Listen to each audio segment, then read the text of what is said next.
Okay, so you got the groundwork, and now you're going to hear about some careers. So what we're going to talk about this in this set of videos. So we're going to talk about fashion promotion, working for a designer or a manufacturer. So there's a whole nother set of careers for fashion promotion. We're working in journalism, which we will talk about later. You will get those careers as well, but this time we're just going to talk about promotion for a designer or a manufacturer. And it's really important because promotion doesn't happen on its own, right? We think, some things go viral by accident. They don't. We see the role that influencers play. So it's really important that we know the careers that help support that. So, think about this. You're an unknown designer, but you want to become significant in the fashion industry, and you want to have followers. So, when you look through magazines like, Vogue or W, you're inundated by promotion that's glossy and sometimes, eyebrow raising. You may see editorial pieces, and those things are all examples of fashion. But styling is promotion, and social media is promotion. So we're going to talk about all of those careers in the next set of slides. It's quite a few, so I'll break it up into bite-sized chunks. And again, as I talk about each career, I will, as always, I will talk about what is required in terms of education, personality traits, qualifications, and always what are the challenges in that career. Why is fashion promotion important, and what really is fashion promotion? And fashion promotion refers to just the endorsement of a person or a product or an idea, a cause, an organization with the goal.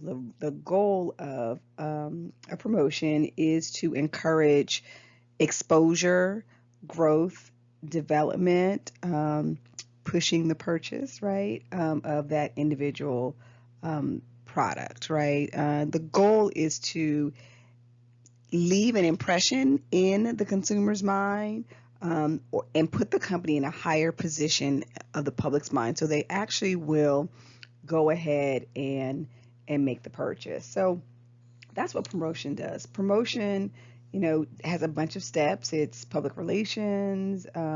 It builds on social media buzz. It works with magazines. It works with the influencers. It does all of those things that help move the brand forward. So people that are in charge of promotion, these are the careers we're going to talk about next. People that are in charge of promoting in their respective job titles specifically, they work diligently to find themes or topics that the media will want to cover that tie into the businesses of their clients. So that's what we're going to be talking about in the next few slides, and we will be talking about specific careers. When I was putting this lecture together, I was like, do I start with stylist or do I end with stylist, right? Because styling is a job that everyone thinks they can do, and I'm not saying that to be shady, but everyone's just like, I can put looks together. That's what I can do. I do that really well. But fashion stylist is more than that. Fashion stylists, they do almost all of the work before the camera starts shooting. So whether it's for a magazine or TV or film, fashion shows, our personal client, fashion stylists, they put the looks together, but it's a lot more labor intensive than people think that it is. Just think about you shopping for yourself, and the amount of items that you pull and try on before you make a decision, and you have to do that for, even though it's somebody you have a relationship with, that you have to do that in a bubble, right? So let's talk a little bit about exactly what stylists do, right? So freelance stylists primary part of being a stylist is actually getting work, right?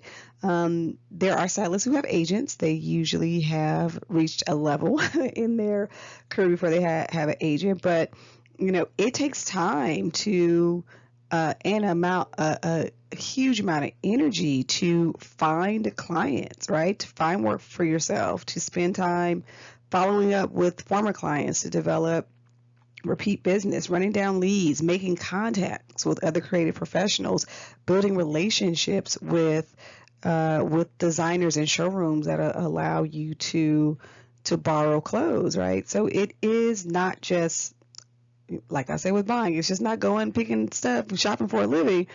It's a lot. It's a lot of work. So stylists do work on photo shoots. So one type of stylist is a photo shoot stylist, and photo shoot stylists just specify those stylists who they specifically work with photography. So you see these fashion magazines here. They just work in a setting that puts them into photographic shoots, and we'll merge the two at the very end. And oftentimes these stylists are employed by magazines. So there are times where the subject will bring their own styling in, but oftentimes the styling is done by a magazine or for a fashion show. But stylists, they have to be aware of the latest trends to be able to bring their own amazing resources to every event, right? So, fashion shoots are one of the things that stylists do. They are responsible for selecting and assembling garments, and preparing the accessories that are needed, and they work in collaboration with the hairstylist and the makeup artist, and they make decisions in minutes, quickly determining how what they've pulled is going to be assembled together to show off the best features. And I talked the two things that I had, the two bullets that I have here are fashion stylists and photo stylists and fashion shoots, but there are stylists who are lifestyle stylists, so or celebrity stylists.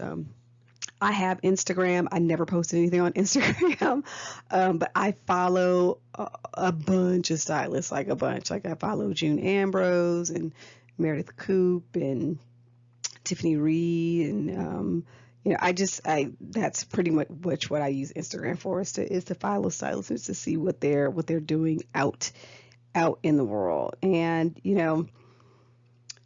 their contacts matter, their relationships matter, and getting the right client can boost you very far, very, very quickly. So it's really important that in the beginning stages as a stylist, you're probably going to have to, do some grunt work. You're going to have to start at, I don't even say at a low level, like literally as a runner, as an assistant to an assistant, and work your way up by developing those contacts and understanding what it takes to be a successful stylist. It's not just about picking out the clothes.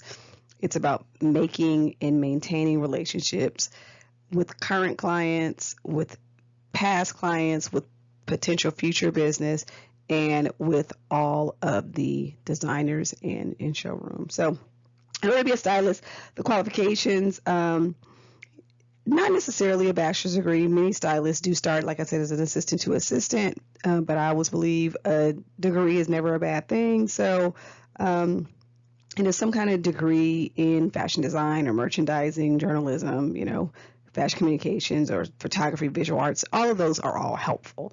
They are all helpful.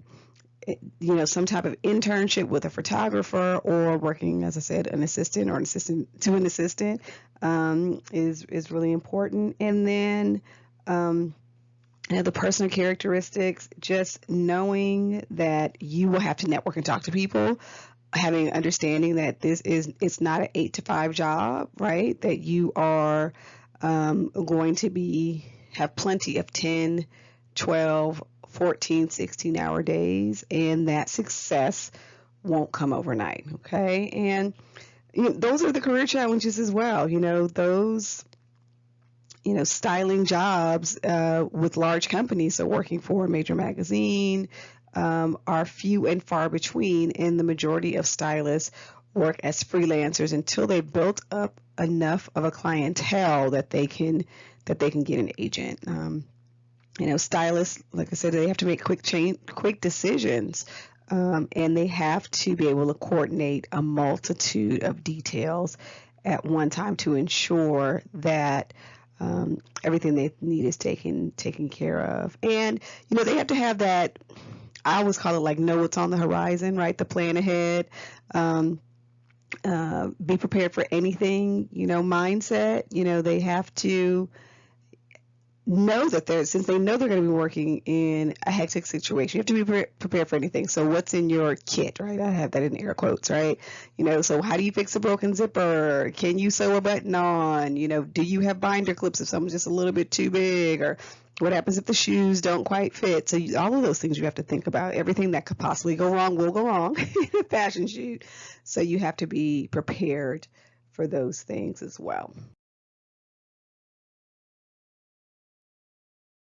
Public relations directors are responsible for finding no cost or minimal cost ways to effectively promote a designer or the company or brand that they're representing. So when I say low cost, we're going to talk about social media in a minute. Social media does have a cost to it if you're doing mass advertising, but the public relations person is just that. This is the person that does these feel good stories, right? So they are able to develop, you know, campaigns that put their client in a favorable spotlight, and they then in turn are able to persuade media outlets to feature their clients, so to create press about their clients. And public relations directors work with all types of media representatives.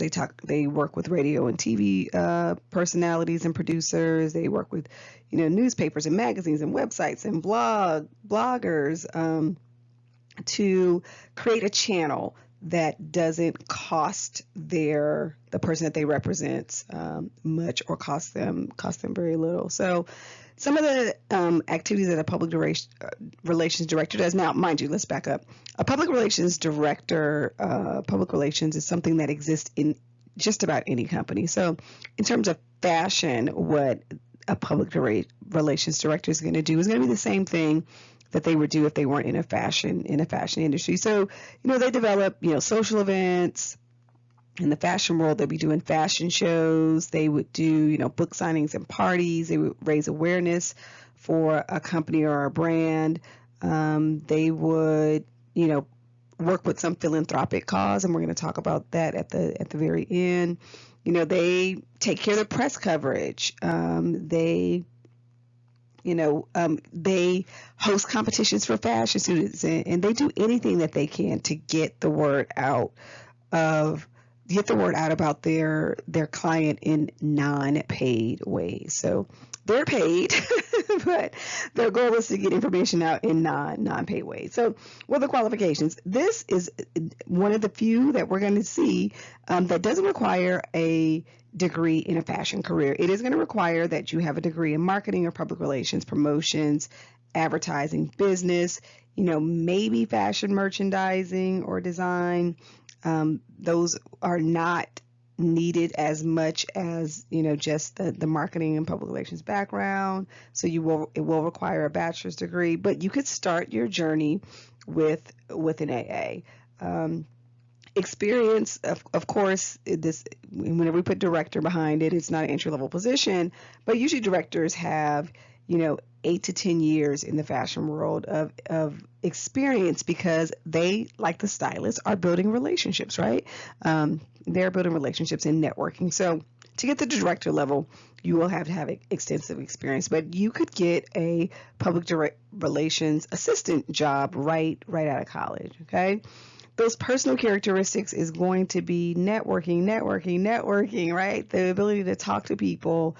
You're going to have exceptional, writing and oral communication skills. You need to be creative, so that finding new ways, right, to look at what may be perceived as old, topics, or, your client may be stale, right? So we have to do that. So excellent pitching skills and the ability to sell your ideas and articulate in an articulate manner. And not to mention, since this is non-paid, you got to be able to control the budget, right?